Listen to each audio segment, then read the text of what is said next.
You've been calling it anger, but most of the time it was exposure. Every time someone disrespected you and you reacted instantly, you gave them proof they could reach you. Every moment you raised your voice to defend your position, you lowered your position without realizing it. Whenever you let another person dictate your emotional temperature, you surrendered control and called it honesty. That ends today. Machiavelli understood something most people never learn. Anger is rarely just emotion. In social conflict, anger is information. It tells people where your pride is fragile, where your patience ends, where your ego can be hooked, where your attention can be stolen, and where your enemies can apply pressure without spending much force. The average person thinks anger is power because it feels intense. Strategic people know the opposite. Visible anger is often a public confession that someone else has touched your internal controls. That is why so many intelligent people keep losing ground in arguments, in relationships, in family conflicts, in business, and in silent status wars. They think they are protecting themselves by reacting hard. But reaction is not always strength. Often it is access.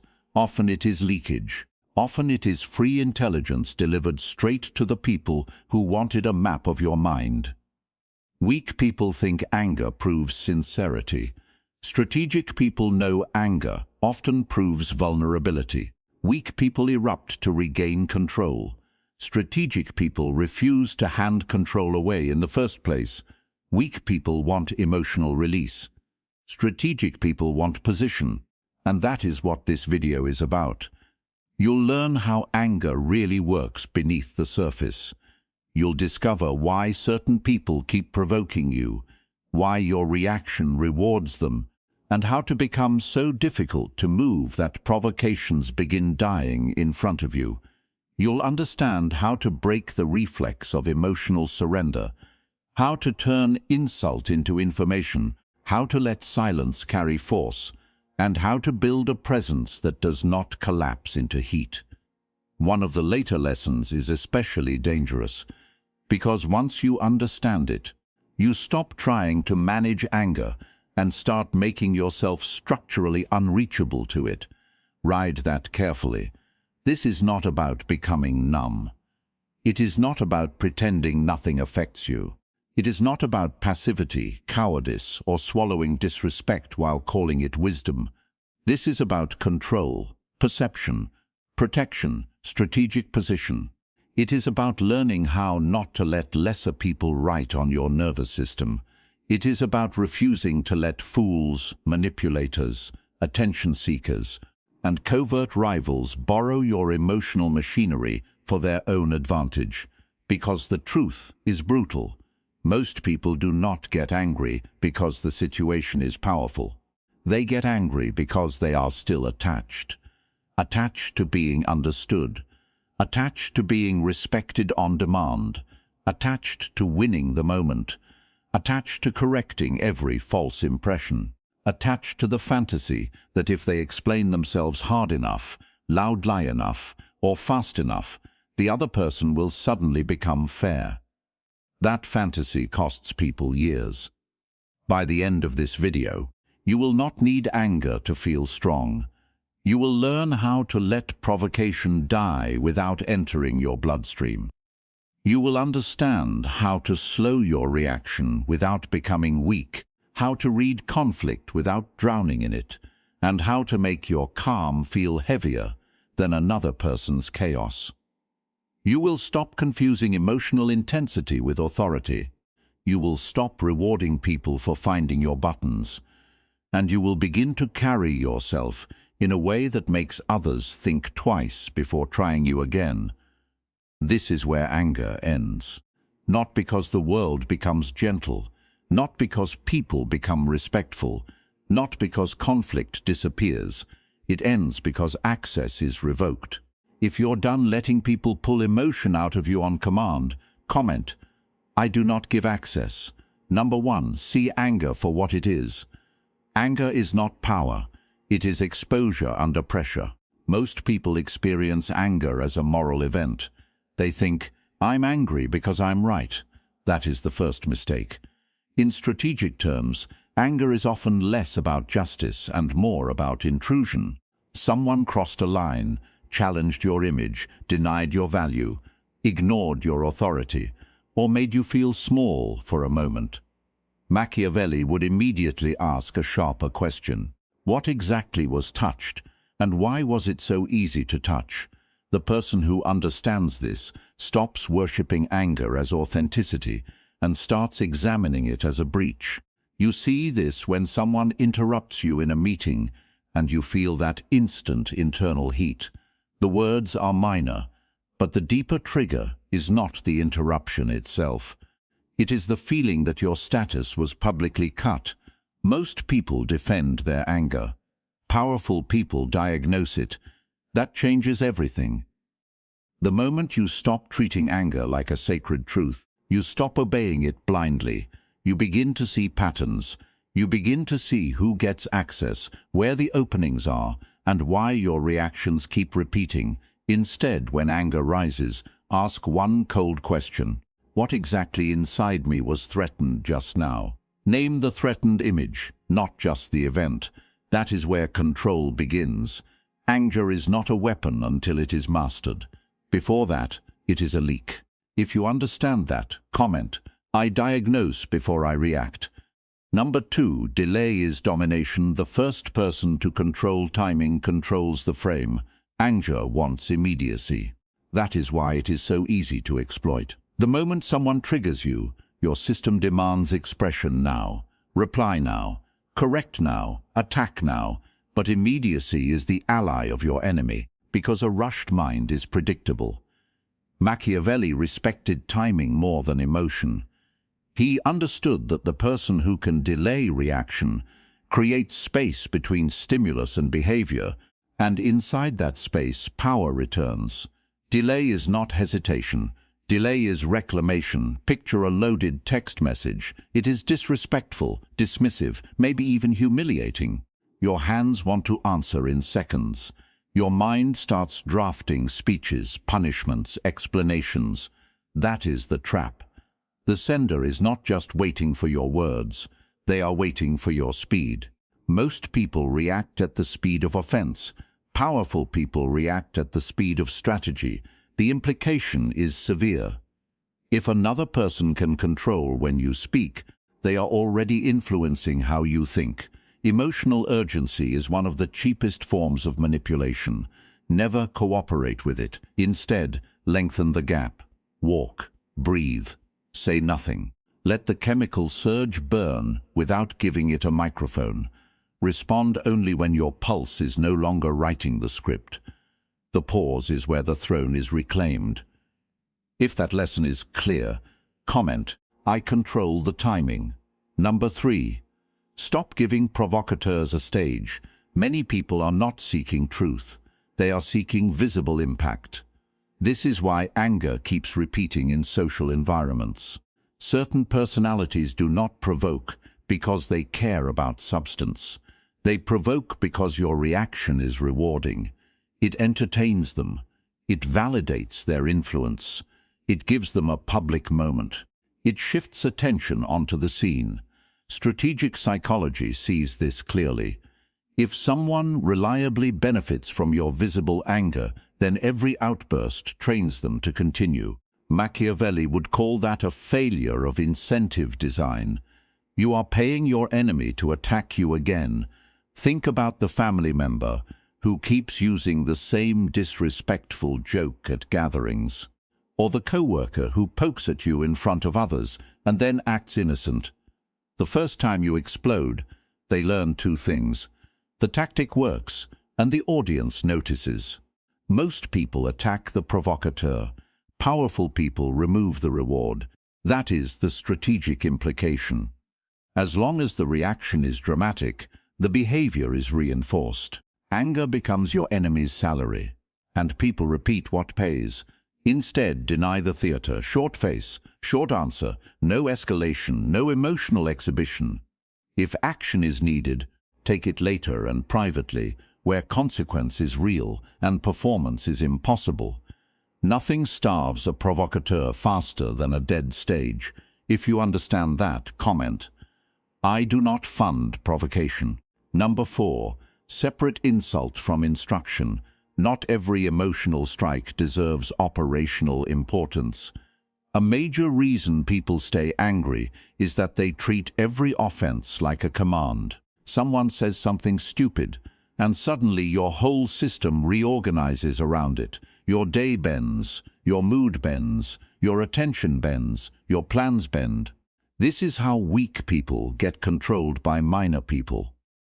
Machiavellian logic rejects this immediately. Just because an insult enters your environment does not mean it deserves control over your direction. A sound can be heard without being obeyed. Imagine you post something online or present an idea, and one bitter person takes a shot at you. Suddenly you are mentally arguing with them while brushing your teeth, driving, working, eating.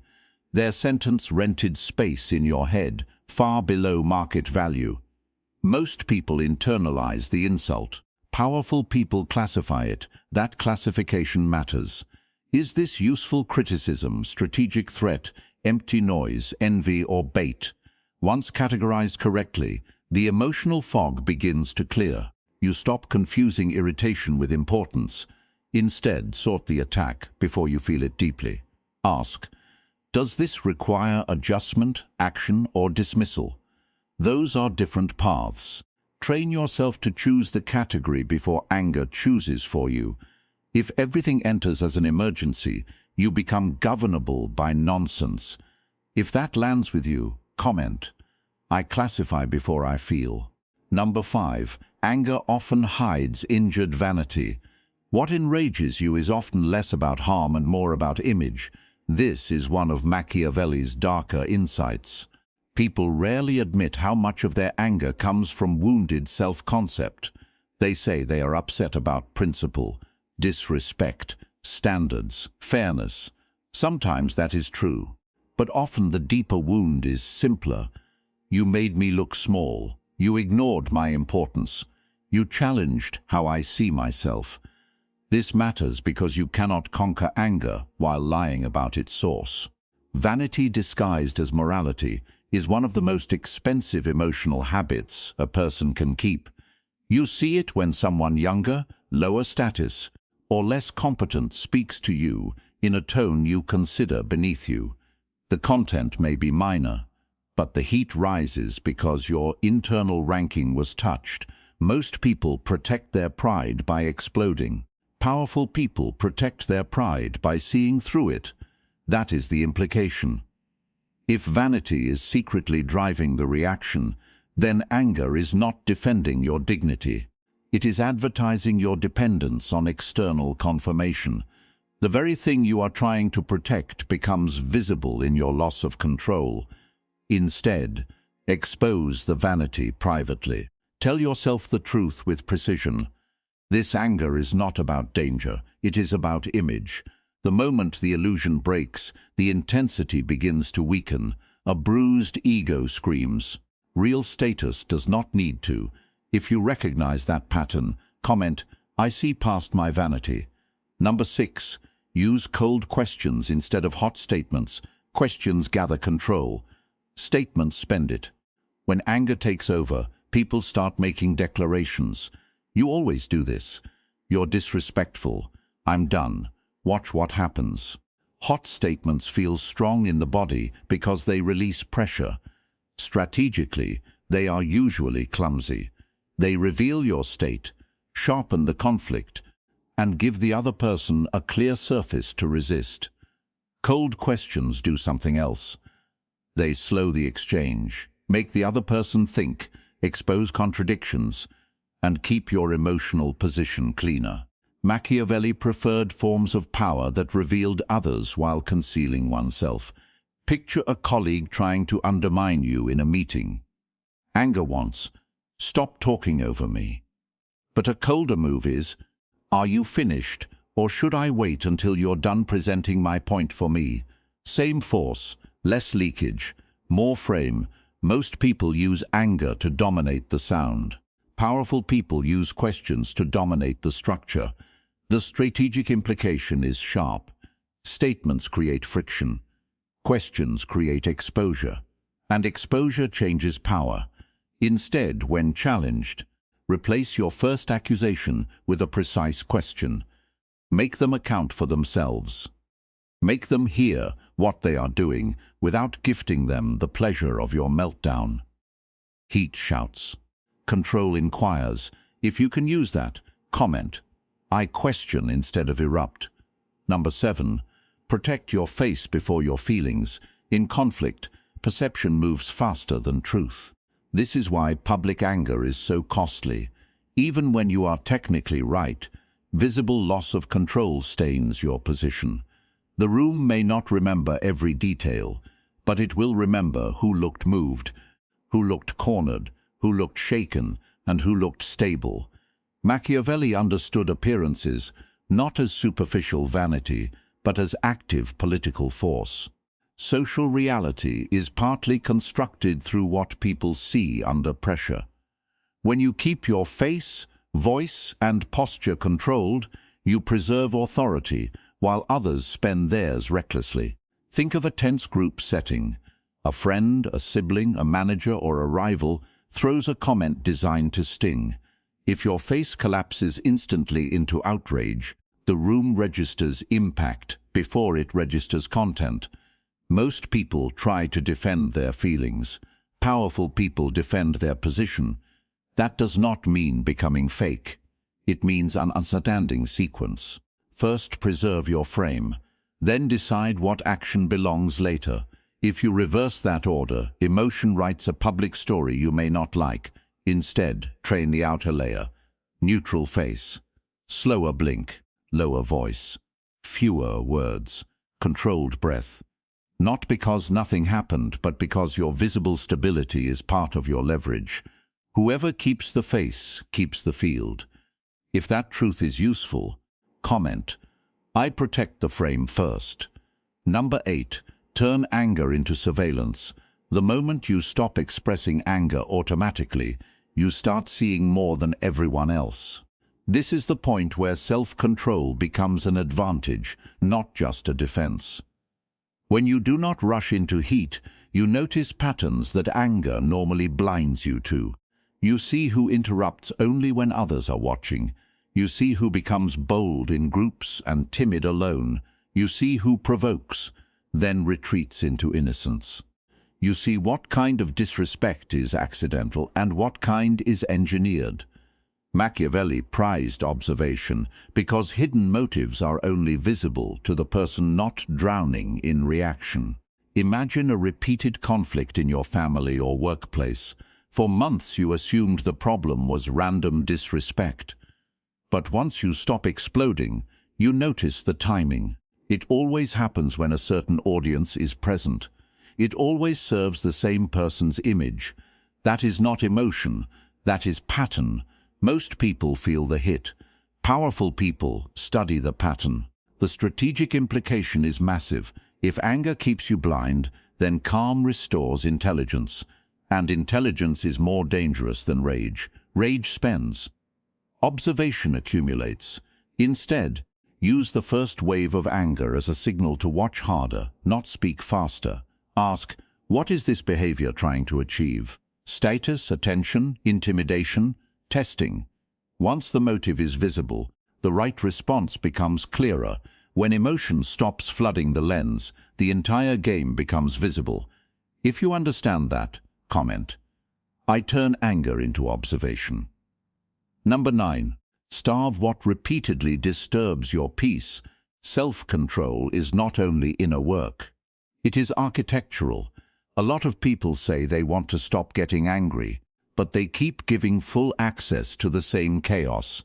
They keep answering the same manipulator, keep entering the same argument, keep showing up in the same low-quality environment, keep exposing themselves to the same petty circles and calling it maturity.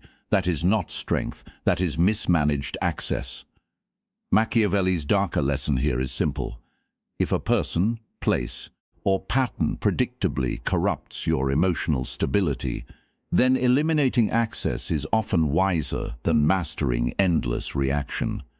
Some fires are not meant to be meditated through. They are meant to be cut off. You know the situation. A certain person can ruin your mood with one message.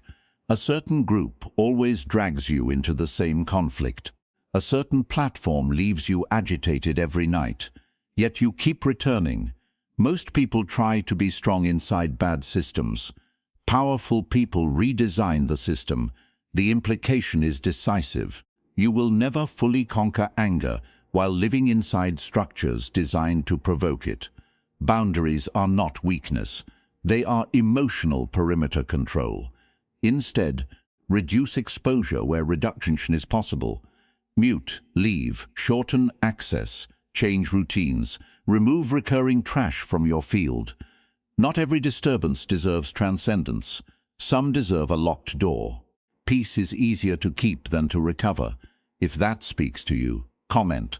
I protect my perimeter. Number 10. Make calm more punishing than rage. Your greatest revenge is not fury. It is untouchable composure with precise consequence. This is the lesson most people are not ready for. They think if they do not show anger, others will believe there is no cost. That is childish thinking. Strategic calm is not the absence of consequence. It is consequence delivered without self-destruction. Machiavelli would never recommend emotional chaos when colder measures can achieve more. The most feared person in any room is not always the loudest.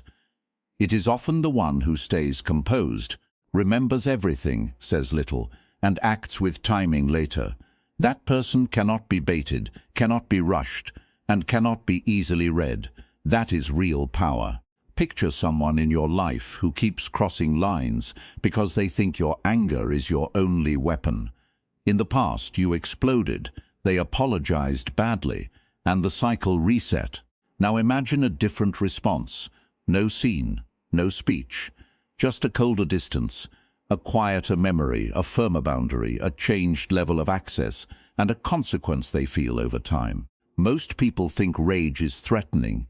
Powerful people make calm expensive to ignore. That is the final implication. If your only visible weapon is anger, people learn to survive it. If your calm carries structure, limits, memory, and consequence, people stop playing with it.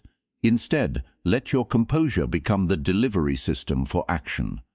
Quietly document, quietly withdraw, quietly reposition, quietly close doors. Let them discover too late that your calm was never permission. The coldest power lesson is this. The person who cannot be provoked becomes impossible to command. If you are ready for that level, comment. My calm has consequence. Now look at the full transformation. You are never losing to anger alone. You are losing to access, speed, vanity, theater, bad structure, and the illusion that emotional release was the same thing as power. It was not. It was usually surrender disguised as honesty. The moment someone else could choose your temperature, they were already inside your defenses. The moment your anger became predictable, your reactions became manageable. And the moment your reactions became manageable, your position became vulnerable. Now the architecture changes. You no longer treat every insult like an emergency. You no longer confuse being affected with needing to react. You no longer give every fool the privilege of altering your internal state. You don't need to answer every provocation. You don't need to correct every disrespect in real time. You don't need to prove your strength by becoming loud. What you need is a slower trigger, a harder frame, cleaner boundaries, and a colder relationship with your own vanity. You need to understand what is worth action, what is worth silence, and what is worth permanent distance. Because the goal is not to become emotionless. The goal is to become ungovernable by lesser people, to become harder to read, harder to move, harder to control, to become the kind of person whose presence remains measured while everyone else is spending themselves in visible chaos. That is why this works. When you stop reacting on schedule, manipulators lose rhythm. When you stop explaining in anger, disrespect loses reward. When you stop performing outrage, observers start seeing who is unstable and who is in command. Machiavelli understood that power is not proven by how intensely you feel. It is proven by what cannot be extracted from you without permission. And once anger is no longer public access, your entire presence changes. Your silence gains weight. Your words gain precision. Your timing gains force. People stop seeing you as emotionally available terrain and start seeing you as calculated ground. You become the person anger no longer knows how to use. If this video shifted something in you, hit like so more people stop mistaking emotional leakage for strength. Subscribe if you want deeper psychological strategy, sharper social awareness, and more content on power, silence, control, status, and unreadable presence. Share this with someone who still reacts too fast, explains too much, and keeps giving lesser people direct access to their mind. And remember, the moment another person can predict your anger, they are already negotiating with your nervous system. Never let them that close.